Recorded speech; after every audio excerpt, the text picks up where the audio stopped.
here's a quick practice tip that you can do to get you to think differently, maybe look at your instrument a little differently.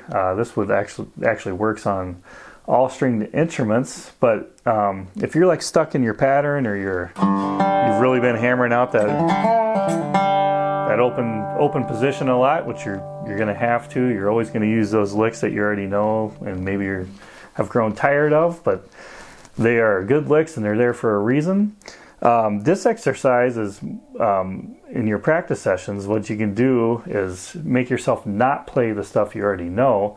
I had an old teacher show me this on guitar, but you limit yourself to one string.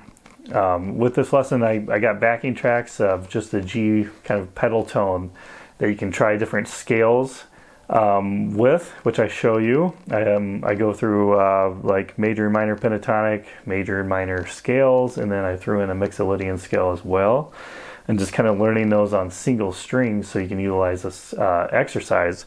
But yeah, you just limit yourself to one string and see what comes out. You know, you're gonna have to be melodic. It's going to slow you way down. You can't play a lot of notes on one string.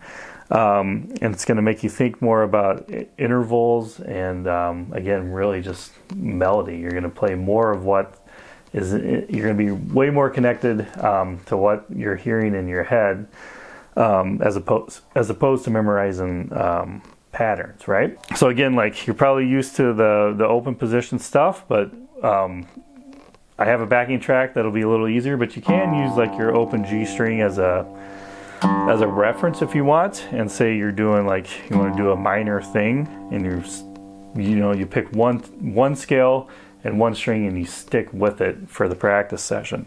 So if I'm going to do a G minor scale, I'm going to say I'm going to use it on the first string. Again, the sixth string is just my reference note, but I'm just really going to see how many sounds I can get. Pay attention to my intervals. How far am I actually moving? How much space is in between the notes that you might not think about when you're just doing a scale pattern.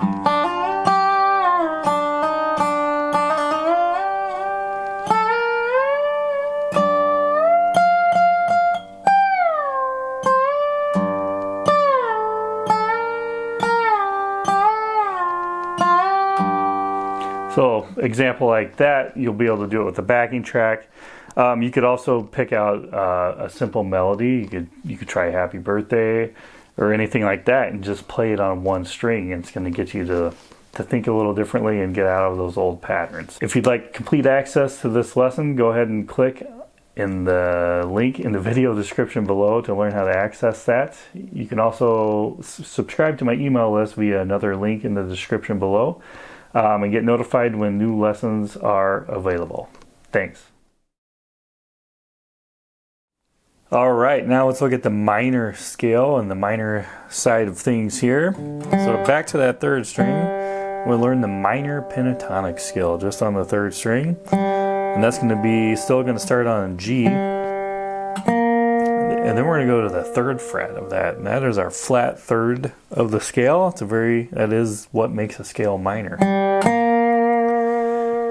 Then we got the fifth fret, seventh fret, which is our D.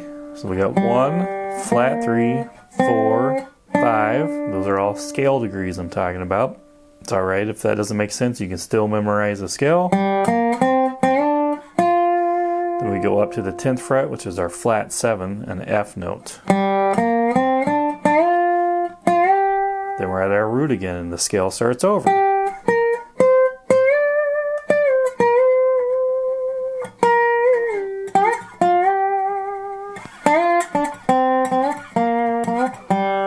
Alright, so we just got to add in a couple notes to get that complete minor scale.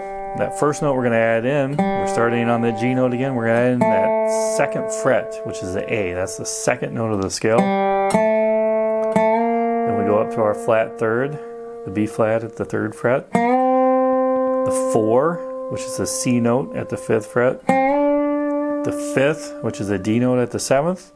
And then our new note is going to be an E flat note, which is, you go up a half step to the 8th fret on the third string.